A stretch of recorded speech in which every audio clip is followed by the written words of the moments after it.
Welcome back to my channel mastering commerce academy. हम पढ़ रहे हैं accounting and control of purchase का टॉपिक। बेसिकली इसका meaning, features, advantages and real life example मैंने last topic में पढ़ा दिया, आप उसे रेफर कर सकते हैं। आज हम पढ़ेंगे परचेज का प्रोसीजर कि स्टेप बाय स्टेप इसका क्या प्रोसीजर होता है बेसिकली। ठीक है जी। सो परचेज, सबसे पहले हम देखेंगे। देखिए, हर खरीदारी एक स्ट्रक्चर प्रोसीजर को फॉलो करती है। इस प्रोसेस को हम एक गारमेंट फैक्ट्री के एग्जांपल से समझेंगे। ठीक है जी, कि हमने कपड़ा खरीदना है बेसिकली। सबसे पहले फर्स्ट क्या होगा, परचेज रिक्वेजिशन। परचेज रिक्वेजिशन में क्या होगा, department raise by the department में material stock which is reorder level. ठीक है जी। इसमें क्या होगा, सबसे पहले ये तय किया जाएगा किस किस चीज की जरूरत है। ये जरूरत को भी डिपार्टमेंट जैसे प्रोडक्शन या इन्वेंट्री उठा सकता है। अगर हम गारमेंट फैक्ट्री के एग्जांपल समझे, गारमेंट फैक्ट्री का प्रोडक्शन मैनेजर देखता है कि उनके पास, मान लीजिए वो डेनिम डेनिम प्रोड्यूस करते हैं, ब्लू कलर की डेनिम का स्टॉक कम हो रहा है, तो वो मान लीजिए 10,000 लीटर कपड़े की जरूरत है। सो वो क्या करेगा, परचेज की रिक्वेस्ट डालेगा। जब जरूरत की पहचान हो जाती है तो जरूरत वाला डिपार्टमेंट एक फॉर्मल रिक्वेस्ट बनाता है जिसे परचेज रिक्वेजिशन कहा जाता है बेसिकली।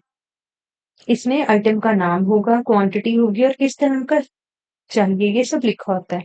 प्रोडक्शन मैनेजर एक फॉर्म भरेगा जिस पर लिखा होगा कि 10,000 मीटर ब्लू डेनिम फैब्रिक चाहिए बाय नेक्स्ट मंथ के एंड तक, और ये किसको भेज देगा, परचेज डिपार्टमेंट को भेज देगा बेसिकली। देन नेक्स्ट इज, ये रिक्वेस्ट फ्रॉम सीनियर मैनेजर या ओनर के पास जाती है अप्रूवल की। अप्रूवल इसलिए जरूरी है ताकि खरीदारी बजट और जरूरत के हिसाब से हो सके। फैक्ट्री का ओनर इस रिक्वेस्ट को अप्रूव करेगा, कंफर्म करेगा और इस ऑर्डर को बजट है या नहीं जरूरी है तो ही अप्रूव करेगा। ठीक है जी। सो देन नेक्स्ट इज, मान लीजिए ये हो गया, ठीक है, परचेज डिपार्टमेंट के पास भेज दिया, तो वो क्या करेंगे,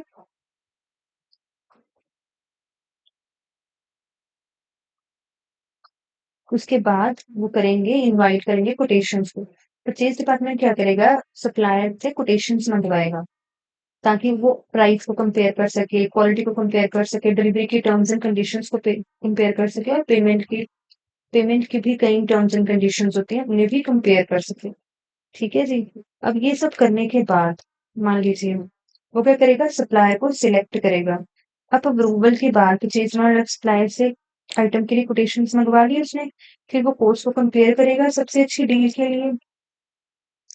ठीक है जी। अब जिनके बेस्ट कॉस्ट होगी, मतलब बेस्ट प्राइस होंगे, मटेरियल रिलायबल होगा, क्वालिटी अच्छी होगी, फिर उस सप्लायर को सिलेक्ट कर लिया जाएगा। एग्जांपल, जैसे मान लीजिए परचेज डिपार्टमेंट ने 3-4 कपड़ों के सप्लायर से सैंपल और प्राइस लिस्ट मंगवा ली, उनके रेट्स, डिलीवरी चार्जेस और क्वालिटी चेक करके सबसे बेस्ट सप्लायर को सिलेक्ट करते हैं। ठीक है जी। And then next is purchase order, that is PO. Official order जो है सिलेक्टेड सप्लायर को भेज दिया जाएगा और ये एक लीगल कॉन्ट्रैक्ट होता है।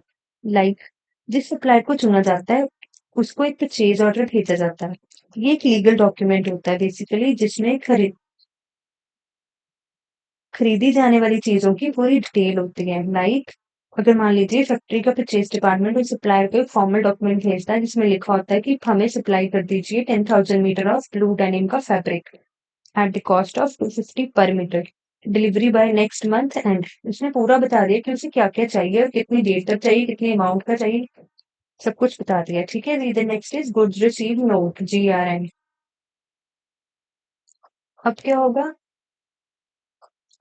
जब सप्लायर माल डिलीवर करता है तो रिसीविंग डिपार्टमेंट उसकी पहले चेक करेगा उसको। वो देखती है कि जो आइटम भेजा गया है और जो परचेज ऑर्डर के मुताबिक है भी या नहीं है, उसकी क्वांटिटी सही है।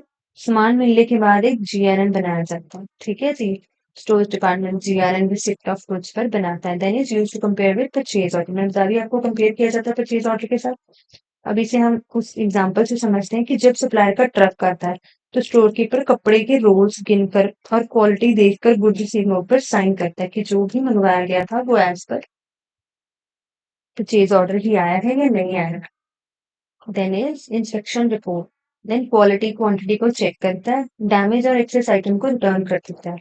ठीक है जी। मान लीजिए कोई आइटम रास्ते में आते आते खराब हो गई है या फिर किसी भी तरीके से वो खुद भी माफ नहीं है, तो वो उसे रिटर्न कर देते हैं और बाकी की क्वालिटी और क्वांटिटी को चेक करके साइन कर देते हैं।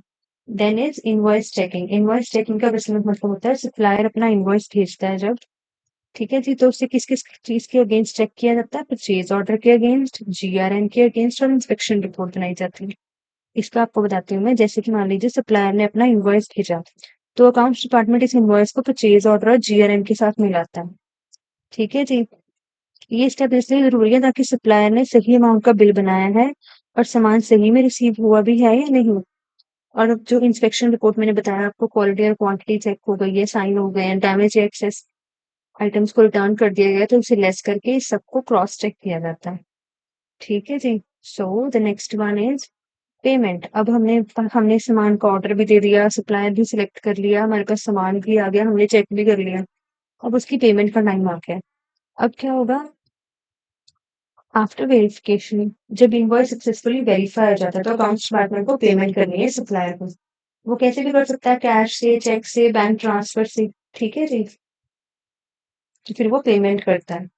अब इसे हम ऐसे समझ सकते हैं कि जैसे सब डॉक्यूमेंट्स मैच हो गए, तो फैक्ट्री का जो अकाउंट्स डिपार्टमेंट है, सप्लायर के बैंक अकाउंट में जो भी अमाउंट थी, लाइक 10,000 मीटर उसने फैब्रिक मंगवाया था, पर मीटर 250 रुपीज का था, तो 25 लाख रुपीज की अमाउंट को ट्रांसफर कर देगा। ठीक है जी? तो ये मैंने पूरा आपको परचेज प्रोसीजर बता दिया with example of the garment factory. ठीक है, जिसमें कि ब्लू डेनिम्स बनाई जा रही थी one by one. So this is all about today's lecture. Documents use हम ये नेक्स्ट लेक्चर में पढ़ेंगे। Thank you so much for watching.